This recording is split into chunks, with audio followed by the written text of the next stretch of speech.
जय हिंद साथियों, political science glossary पर आपका स्वागत है। काफ़ी समय बाद हम एक नई वीडियो पर डिस्कस करेंगे और ये वीडियो है एक यूनिवर्सिटी के असिस्टेंट प्रोफेसर एग्ज़ाम की, जिसमें 40 क्वेश्चंस हैं। चलिए इस पे हम डिस्कस करते हैं कौन से क्वेश्चंस हैं और उनके आंसर्स क्या हैं। निम्नांकित में से किसने कौटिल्य के अर्थशास्त्र को ऐसे कार्य के रूप में देखा जो राजनीति में शक्ति की आवश्यकता को प्रमुख वास्तविकता बताता है। कौटिल्य अर्थशास्त्र के बारे में आप जानते हैं, ये प्राचीन भारत में राजनीतिक चिंतन की दृष्टि से बहुत महत्वपूर्ण ग्रंथ है और यथार्थवादी दृष्टि से लिखा गया पहला ग्रंथ है जिसको हम राजनीतिक चिंतन के लिहाज से बहुत महत्वपूर्ण मानते हैं। कौटिल्य चूंकि एक यथार्थवादी विचारक है और वेस्ट में अगर हम देखें तो पहला यथार्थवादी विचारक हमको देखने को मिलता है मैकियावेली, जिसने पहली बार राजनीति को धर्म से और नैतिकता से पृथक किया। तो इस नाते कौटिल्य की तुलना जो इटालियन विचारक है मैकियावेली उससे भी की जाती है और उसका जो प्रिंस है उसको अर्थशास्त्र के समकक्ष या उसके बराबर महत्व का माना जाता है। कई बार कौटिल्य को भारत का मैकियावेली भी कहते हैं। तो इस पे कई सारे देशी और विदेशी विद्वानों ने कमेंट किया है। इसमें सही आंसर है ऑप्शन ए, यानी कि हेनरी किसिंजर। हेनरी किसिंजर ने अमेरिकन फॉरेन पॉलिसी के ऊपर किताब लिखी थी और उसी में इसने ये कहा था जो इस स्टेटमेंट में पूछा गया है। शांति पर्व निम्नांकित में से किसका भाग है? शांति पर्व के विषय में आप जानते हैं, ये महाभारत का एक पार्ट है, एक चैप्टर है जिसमें राजनीतिक चिंतन हमको देखने को मिलता है। तो इसका सही आंसर होगा ऑप्शन सी, यानी कि महाभारत। क्वेश्चन नंबर 3 है, निम्नांकित में से किस भारतीय राजनीतिक विचारक का संबंध एकात्म मानववाद यानी इंटेग्रल ह्यूमनिज्म से है? तो इसमें ऑप्शंस हैं आपके पास अगानासुत, कबीर, पंडिता रमाबाई, पंडित दीनदयाल उपाध्याय। आप ये जानते हैं कि पंडित दीनदयाल उपाध्याय पर लगातार एक क्वेश्चन अब पूछा जाता है पॉलिटिकल थॉट में कहीं भी, तो इसका सही आंसर पंडित दीनदयाल उपाध्याय ही हैं। निम्नांकित में से कौन पेरियार के नाम से लोकप्रिय हुए? आप शायद जानते होंगे, इसमें ऑप्शन डी सही है, यानी कि ईवी रामास्वामी। इनका पूरा नाम ही बाद में ईवी रामास्वामी पेरियार के नाम से प्रसिद्ध हुए। निम्नांकित में से किसका संबंध जयप्रकाश नारायण से नहीं है? जयप्रकाश नारायण एक प्रमुख समाजवादी विचारक हैं और वो एक्टिविस्ट भी रहे। इंडियन पॉलिटिक्स में उनका बहुत महत्वपूर्ण योगदान रहा है।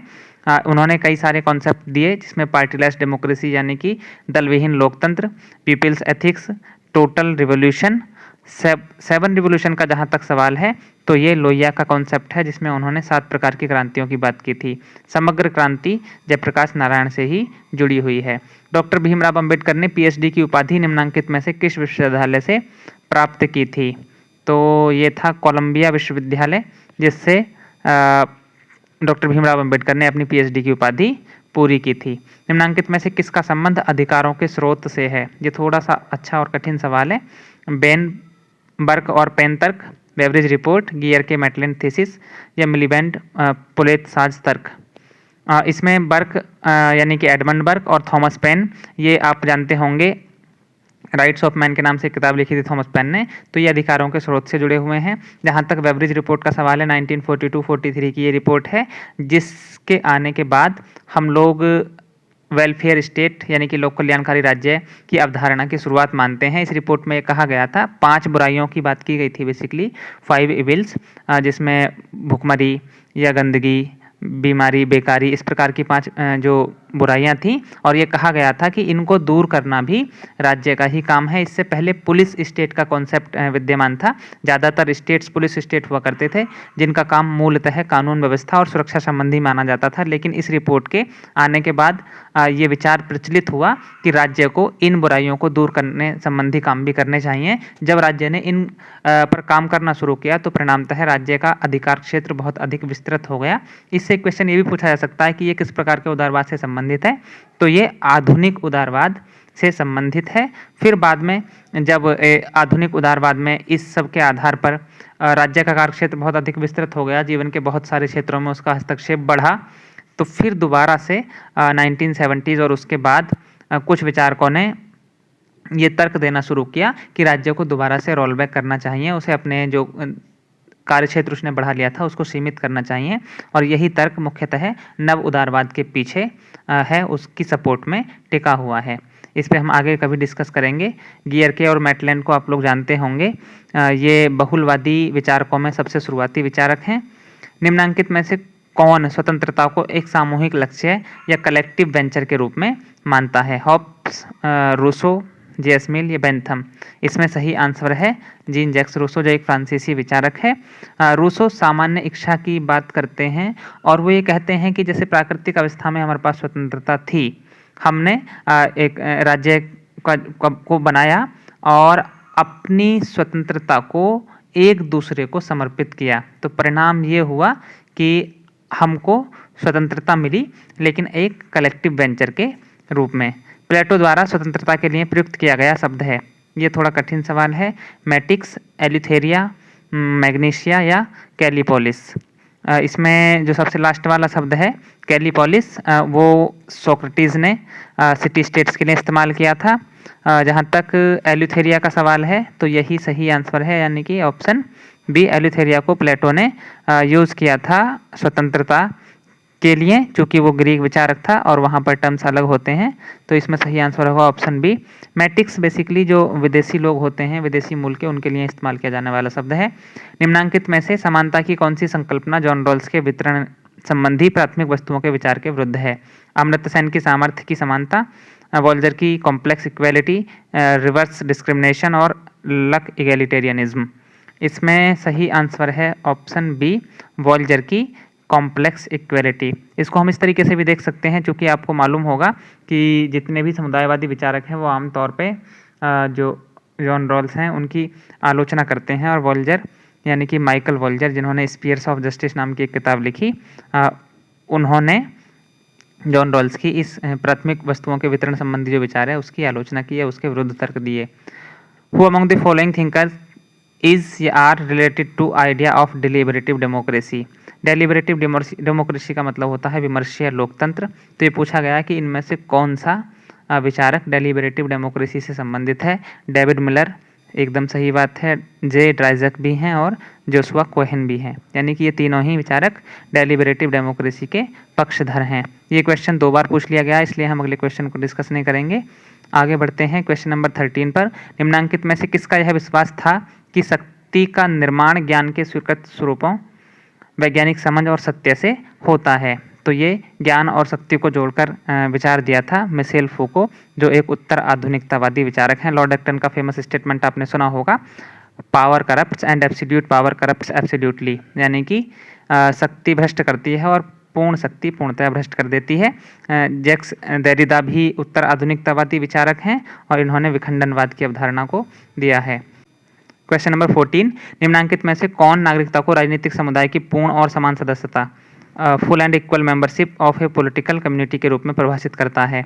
आयरिस मैरियन यंग, आगे ऑप्शंस हैं टी.एच. मार्शल, विल किमलिका या माइकल वॉल्जर?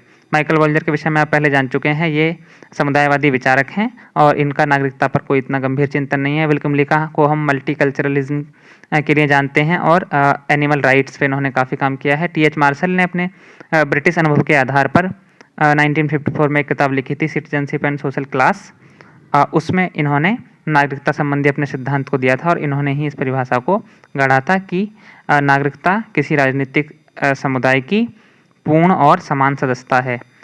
क्वेश्चन नंबर 15, निम्नांकित में से किसने प्रारंभिक उदारवाद को स्वत्वमूलक व्यक्तिवाद, पजेसिव इंडिविजुअलिज्म के रूप में चित्रित किया है?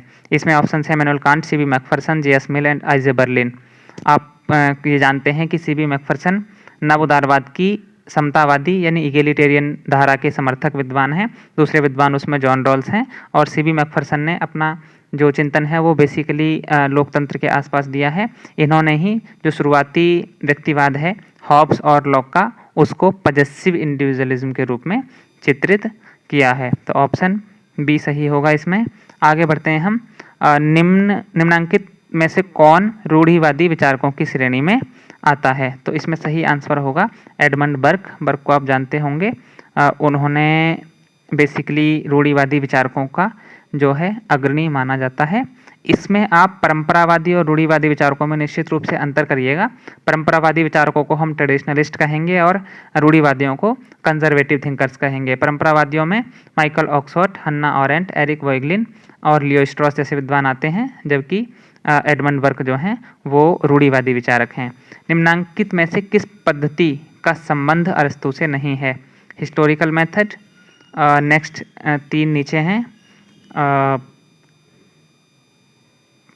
उद्देश्यपरक, आगमनात्मक और निगमनात्मक। तो इंडक्टिव मेथड को भी अरस्तू ने यूज़ किया था, हिस्टोरिकल को भी और उद्देश्यपरक को भी। इसमें जो चौथा वाला है इसको प्लेटो ने यूज़ किया था, जिसको हम डिडक्टिव मेथड के नाम से जानते हैं या निगमनात्मक पद्धति कहेंगे। इनको हमको मिलाना है। 4 किताबें हैं और 4 थिंकर्स हैं। दी प्रिंस आप जानते हैं कि ये मैकियावेली की किताब है। दी मॉडर्न प्रिंस ये बहुत महत्वपूर्ण है, नेट में पूछी भी गई थी पीछे। ये एंटोनियो ग्राम्सी की किताब है। The human condition Hannah Arendt की किताब है।